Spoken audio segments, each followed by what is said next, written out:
دشمن معاہدہ ہے، ہمارا معاشی خود مختاری پہ سودا ہے، ہر پاکستانی کا جیب اور پیٹ پہ ڈاکہ ہے۔ یہ IMF ڈیل پاکستان کا اور عالمی ادارہ کا ڈیل نہیں ہے، اس کا یہ ڈیل PTI اور IMF کا ڈیل ہے، یہ PTI-IMF ڈیل ہے۔ ہم نے پہلے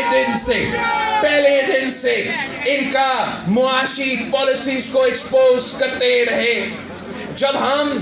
دوسرے جماعتوں کے ساتھ کام کر رہے تھے اور وہ بائی الیکشن سے بھاگنا چاہتے تھے،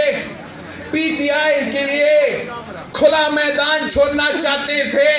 تو وہ پاکستان پیپلز پارٹی نے کہا کہ باقیوں نے بھاگنا ہے تو بھاگو، ہم میدان میں ڈٹے رہیں گے، ہم ان کا مقابلہ کریں گے، ہم ہر الیکشن میں ان کا مقابلہ کریں گے۔ اور آپ نے دیکھا کہ پیپلز پارٹی کے جیالے سچا ثابت ہوئے۔ ہر بائی الیکشن میں اسی عمران کو شکست کا سامنا کرنا پڑا، کراچی سے لے کے خیبر تک، خیبر کے لے کے بلوچستان تک، جہاں بھی بائی الیکشن ہوا اس کو شکست کا سامنا کرنا پڑا۔ پھر ہمارے کچھ دوست کا یہ خیال تھے کہ سینٹ کے الیکشن سے ہونے سے پہلے ہم استعفیٰ دے دیں، ہم سینٹ الیکشن سے بھی بھاگ جائیں، ہم سینٹ الیکشن میں بھی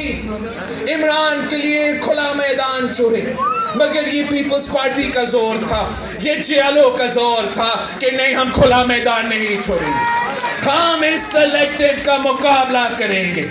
اور نہ صرف آپ نے صبح وزیر اعظم کا اپنا کانسٹیٹیوئنسی ہوتا ہے،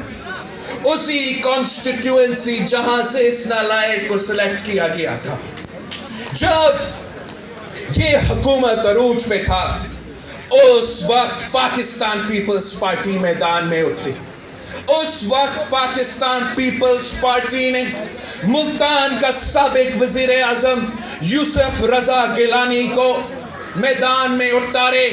اور ہم نے وزیر اعظم کے گھر میں گھس کے اس کو شکست دلوایا تھا۔ تو جب ہمارا CEC میٹنگ ہو رہا تھا تو کچھ ہمارے دوستوں کا یہ خیال تھا کہ ہم انتظار کرتے ہیں، ہم بھی مارچ میں نکلتے ہیں، مگر اکثریت کا رائے یہ تھا کہ سر مارچ بہت دیر ہے، عوام آج پس رہے ہیں، مارچ بہت دور ہے، آج مہنگائی عروج پہ ہے، مارچ